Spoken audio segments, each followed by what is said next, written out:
Hey, what's up, anime fans?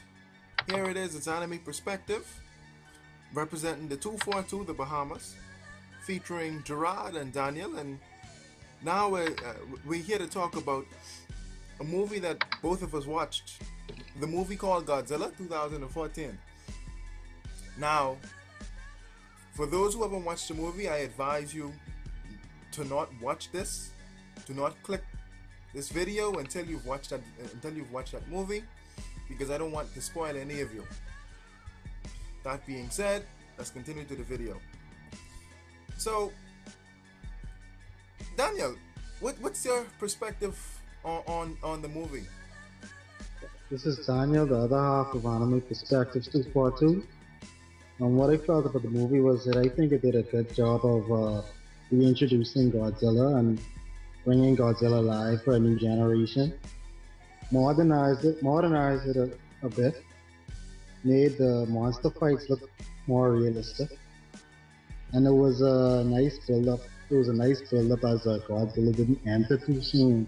Like you always had references to him, but you never really fully seen him until a good point in the movie. Wow, that's a very excellent point you bring up.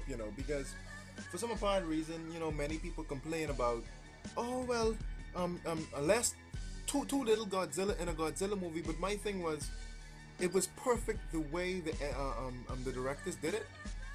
They emphasized and hyped Godzilla, but at the same time, they didn't show you him until he needed to be shown, which I thought was very good. And even at the end with his entire fight scene, they didn't. They left his atomic breath. It was interesting that they left that for the exact last moment of the fight, which I thought was pretty good. And the way it was executed at the very end, the way it was presented on that last creature was pretty interesting. It was pretty good. I thought the movie was good. However,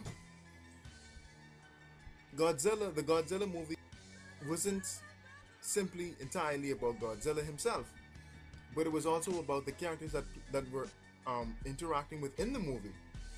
Now, here is where a lot of people have concerns and have problems that Godzilla himself was epic and that the monsters was great, but that the characters within the movie were lackluster in a sense. Didn't have that much Yeah. character. Now, how do you feel about that though? To be honest, I don't know. I hope they don't take offense at this, but what is the name of the movie? Godzilla.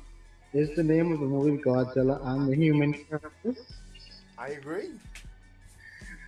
I I thought get. the characters were I thought the characters were enough.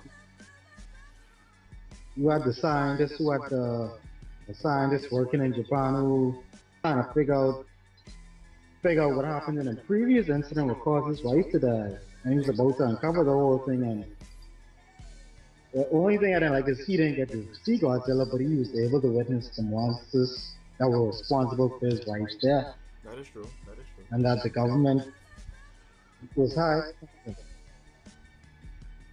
Well, that is a good But point. once again, I would say the main focus it is Godzilla. Yeah, but at the end of the day, I thought the movie perfectly depicted Godzilla in a perfect light. It showed you that he really and truly is a Godzilla per se.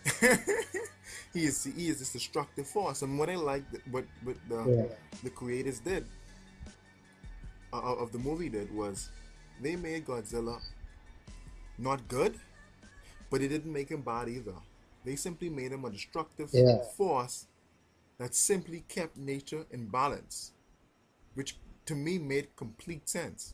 And I like how they emphasized that fact. So, all in all, I thought the movie was an excellent movie. Some may differ from that, some may think otherwise.